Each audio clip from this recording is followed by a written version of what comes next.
Welcome to The Lock Shop with Nielson and Hustler, powered by Coolbet Canada.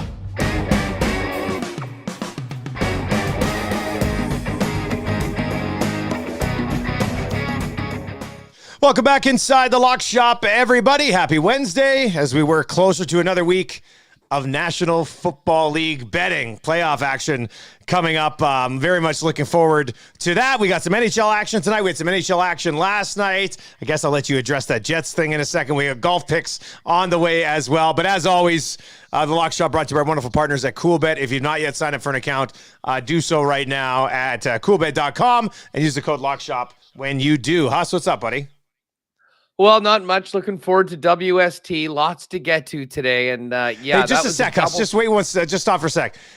I don't know if I'm stroking out here or if your video's a little glitchy. Just reconnect for me. Like, sure. It sounds great and it looks clear, but there's like a glitch. If anybody's watching right now, let me know that you saw the same thing. Because if not, I'm like, it was like my eyes were messing with me there. It was a little bizarre. If you're listening to the podcast, make sure you check out the first part of the video today because, yeah, that was weird. It looked like he was glitching out. All right, now you look good. Okay, good? Yeah, so Big Maple Sports Cards on the YouTube thing says, I thought I was on mushrooms when Huss moved. That's what it looked like. So good to have you back in one piece, Huss. Yes, well, great to be back on the program. And yeah, speaking of glitchy, that was the Jets' performance last night. Yikes, a full-fledged double flusher from the Jets last night in Montreal. I guess if they were going to stink one out, better to do it in this game before they go to Toronto tomorrow night. But as I said, it wasn't an official pick yesterday. It was added. I did like following that Leafs-Panthers game. Oh, that was great. The over that we talked about. That was a nice start early. Was it 4 goals on 8 shots on Matt Murray? Leafs ended up coming back to win, but that was a nice one. Only 5 games tonight in the National Hockey League. I know we'll get to a couple picks for that. And then we got another golf tournament to get to. The Amex coming up. And fun one to get ready for, actually. Diving into this a little bit. Yeah. And listen, this is not one of the enhanced tourneys. And we sort of thought that there would be almost a 2-tier system right now this year on the PGA Tour. But I'll tell you what, certainly for this tournament, with it not being one of the enhanced bigger money events, got a heck of a field, and we'll get to that with some future picks a little bit later on. All right. If you want to comment on the YouTube chat, feel free. If you want to comment on the Twitter stream, you can do that as well. And let's just make sure everybody's also subscribed to the podcast so you never miss an episode. It'll come straight to all of your podcasting platforms. So give us a sub over there as well. Let's start with the hockey, and then we'll dive in. Give us a little bit more time here at the end of the episode for the American Express. I got hosed on that power play last night. That was a tough one, especially Seattle scored like 3 minutes into the game on a power play. I was like, perfect. We're getting it for sure now. And then it didn't hit. So that one was tough. We're both on Tampa tonight. You're going to take a money line. I'm going to take Tampa Bay in regulation tonight. And then I'm on Dallas against San Jose, minus 154 money line. I was just looking. I couldn't find out. I'm not sure if Ottinger's starting or not. I was looking over on Daily Faceoff. It was unconfirmed who was going to start in net for Dallas. I do know that Dallas, no matter who's been in net, has had significantly better goaltending than San Jose over the last 3-4 weeks or so. So I'm going to get on Dallas here. Money line. They're coming off a 4-0 win over Vegas. Ottinger was in net for that. It was a couple of nights ago, though. So Dallas money line at minus 154, and then Tampa in a straight up fade of the Vancouver Canucks in regulation at minus 111 tonight before they head to Edmonton here tomorrow to take on the Oilers. Yeah, you know what? I'm right there with you on these 2 games tonight. I mean, I really do think that these are the spots we can jump at. And to be honest, I have to say, I thought that the minus 154 with Dallas on the money line was a pretty nice number considering where they're at right now. And you are on Dallas too. I put in your picks, did my own picks. I didn't even realize you were also on Dallas. So there we go. Yeah, and I mean, as I said, Dallas had lost a couple games. They got a little leaky against Calgary, giving up 6 on the weekend, and came right back with a real strong defensive performance, shutting out the Golden Knights. And they'll look to continue with that. They can actually retake sole possession of first place in the Central and the Western Conference if they win tonight, because, of course, the Jets are off, and the Jets will be taking on the Toronto Maple Leafs tomorrow. So 154, I thought there was real nice value on Dallas, so we'll certainly put that on the card. And I mean, the Tampa Bay Lightning went in and spoiled the party for the Seattle Kraken, broke their 8-game winning streak. And listen, this Vancouver situation, and I'm sure you've probably talked about this on your program. I mean, they are going from bad to worse right now. It seems like the Jim Rutherford presser, while I will give him credit for staying out and answering all the questions and staying late and waving off the PR people, doesn't seem like anyone really heard what they want to hear. And I think that includes the Vancouver Canuck players right now. And they're now waiting to see who's gone, who's going to be coming in. And the bottom line is they're on just a different level than the Tampa Bay Lightning. And Lightning had a nice win in Seattle. I think they continue that. They're, what's the number? Minus 170 right now on Tampa, minus 176. So, yeah, I'm going to put those together. I guess if we just go in the money line, I didn't consider the Tampa in regulation, which I don't mind as well. But I've already locked it in. So plus 161. It's a good example right here of what the bump is, right? You go up to plus 214 if you take Tampa in regulation. So there you go. There's a couple plays tonight in the National Hockey. Not a busy slate, but a couple of games that we do like. It's a good sign. It's a good sign. We all know how successful we were when we both agreed on games throughout the NFL season. So maybe we can get that going with a little bit of hockey momentum, Dusty. All right, let's head over to the American Express. And like I said, a fun event. There's a lot of guys I really liked, actually, this week. I see you're going to go to Tom Kim. What are we on week 2 of our golf bets? And Tony Finau hopping up on the card. With that being said, I'm seeing Tony Finau in a lot of places this week, Huss. Well, you know what? I never need an excuse to take Tony Finau. As long-time lock shoppers know, I am a Tony guy, and we'll always jump on him if I think he's got a chance to win. But, man, when you look at what he's done so far this year, he's got back-to-back T7s. He has been right there playing really well and really consistently. And the one thing we know that Tony Finau can do is go low, and that's what you got to do at this tournament.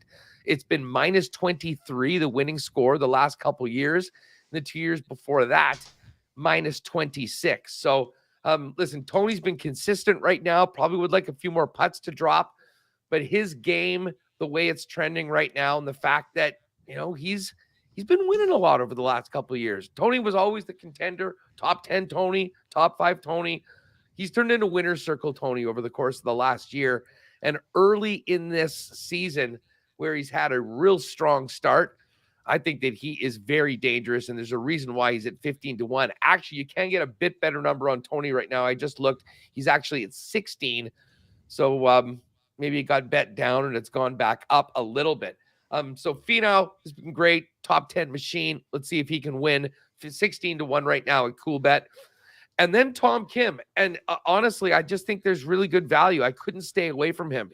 He had his worst putting performance of his entire career last week, shooting a 72 in the first round, backed it up with a 69 and just missed the cut. As long as his putter gets back to anywhere close to what he normally does, Dusty, Tom Kim's a contender in a tournament like this. So at 25-1, I'm going to treat that as a blip. And if that's the case, he's been one of the most consistent, best players over the last number of months on the PGA Tour, especially at the beginning. So we're going to go with Tom Kim at 25-1. And then I know you'll get into this a little bit as well. I mean, when you look at the guys that have won this tournament in recent years, I mean, it's not a who's who of the top players in the world. Not. I mean, John Rahm won in 2018. Cantlay, who you're going to get to, was a runner-up in 2021. But, I mean, you got Hudson Swafford, who's won this twice. He's now on the LIV Tour. Siwoo Kim, and Si was interesting because he, of course, came out of nowhere to win last week at a really nice number. And then you got Andrew Landry and Adam Long. So I did want to include a longer shot in this tournament. And I'm going to go to JT Poston at 65-1. Poston won last year, won the John Deere, had a top 3. And so far this season, he's been very consistent, being just outside the top group. I don't know how this is possible, but 3 straight tournaments, he's tied for 21st. So it's not like he's been missing the cut. He's been pretty consistent so far. Just maybe needs a few more to go down and get on a bit of a run. So looking at a longer shot guy that I wanted to include, we're going with JT Poston, 65-1 to go on with a couple of the guys closer to the top of the leaderboard in Tony Finau and Tom Kim. Yeah, I got kind of one of those longerish guys. Montgomery at 40-1. Andrew Putnam at 50-1 is another guy that I was debating back and forth between him and Montgomery. I'm going to have some a sprinkle on Putnam at 50-1. But Cantley's my top play here, 13-1. The last 3 years at this event, Huss, 9th, 2nd, 9th. So he's had 3 consecutive top 10 finishes at this event. Last year, I think he fired a 62 or a 61. The year before that, he fired a 62 or a 61. So he's gone really low on this course a couple of times. So Cantlay, the form is there on this track. We know that he can get the job done. So I like Cantlay at 13-1. When you're like John Rahm, but 7-1, right? Like it's pretty chalky. He has won it. But like you said, man, not a lot of these big name guys have won it. So the one guy I think that might be able to take a run at it is Cantlay. So I'm going to go Cantlay at 13-1. Well, the thing with Rahm, just quickly, I mean, could Rahm win this tournament? Absolutely. But for us to be hanging a 7 on John Rahm in a field that has Scheffler and Cantlay and Tony and Xander Schauffele, Sungjae Im, Will Zalatoris, it just doesn't seem like there's value right now on John Rahm. I mean, I would think that in a tournament like this, even the fact that he's won it, albeit 5 years ago, that number should be more like 9 or 10. So I don't think there's great value on John Rahm. And I think we've just talked about it. The recent winners have come away from outside of the top of the pack. So I think for this tournament, for our purposes, maybe better off taking a couple guys we think that can win, but look at a couple more long shots because they have come in and paid off big in recent years. I'm going to throw Cameron Young on the card here at 22-1 as well. He had a great year last year. I think he had like 4 seconds, including one in a major. I think he had a third in a major as well. And at this event last year, he was tied for 5th after 54 holes and then fired a 77 on Sunday. So he was right in the thick of it last year. You would hope that this time around he learned from whatever cost him in that event on the Sunday. But when we look at maybe some of the, and he's kind of in that middle ground. It's not the 40, it's not the 50-1, but it's 22-1.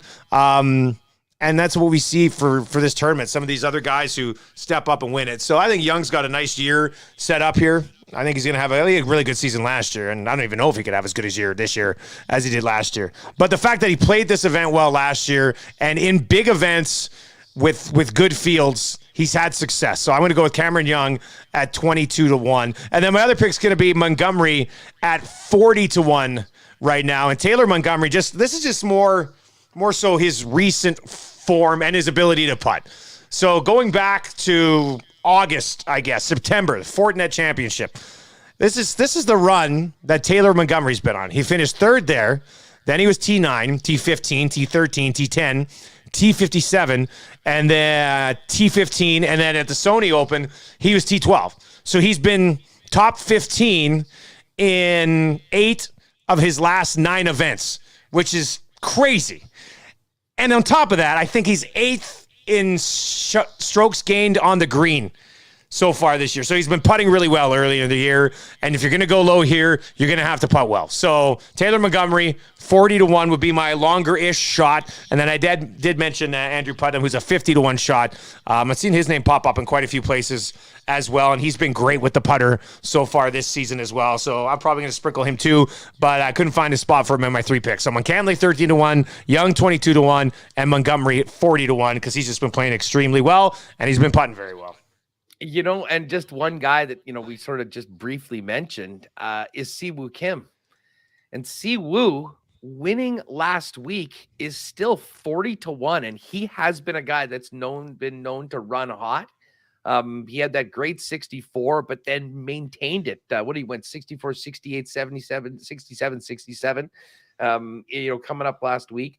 Or no, back-to-back 64s, after 67, 67. So don't be surprised if Siwoo's sniffing around on the weekend as well. If you're looking for an extra pick of a guy that is red hot, that's providing some value at 40-1, Siwoo might be a guy to add onto the card.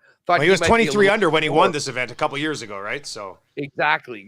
A former winner and a guy that, obviously just won last week. So if you're looking for another guy that's a little bit of a longer number that has some great metrics and some good recent play, Siwoo Kim is a guy. And of course, he's fun to just yell "See Woo" every time he makes a shot. I do have to go back. When you submitted your picks to me, and I was looking at them when I was at work this morning, I saw Tom Kim at 25-1. I was like, whoa, 25-1. Like that's a value play that I think you kind of just have to be on at 25-1, because depending on how his season goes, I don't know how many weeks we're going to get Tom Kim at 25-1, buddy. No, exactly, Dusty. I mean, listen, it speaks to, I think it's maybe a little bit of an overreaction to one bad day of putting and missing a cut.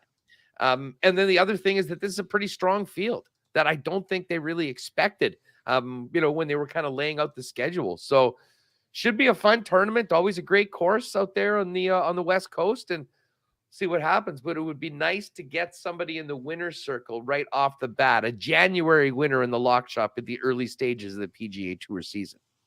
All right, so there you go. Quick episode, just 15 minutes. We got some plays for you on the ice, and then a 6-pack of picks for the American Express coming up this weekend. And it all leads in to our Friday episode, divisional round, National Football League. No real movement since yesterday's episode. Hussey, we checked in on that. We still got the Bengals at +5, the Giants at 7.5. That hasn't moved all week. The Jags at 8.5, and the Dallas Cowboys still at +3.5. Although I thought I saw on Twitter today somebody say that some book out there had it down to 3 now. So I don't know if I'm gonna. I can't wait to get to our picks. So I wonder if we'll be on.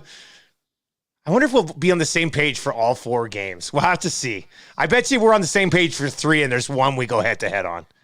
Let's well, see how you know it what works. would be funny? We should do our picks separately and don't tell each other and just do them on the game as opposed to like putting them together. Just put them up the thing. Yeah. You go one, I go one, back and well, and then forth. I can add our pick graphic wise while we're doing it, so we can have the full board when it's all said and done. I like that. There you Okay, go. So, yeah, good idea. Well, hey, I got to make up 2 games on you if I want to touch that chain behind you right now. So I think that'll be a fun way to do it with that. But yeah, this is my favorite football weekend of the year.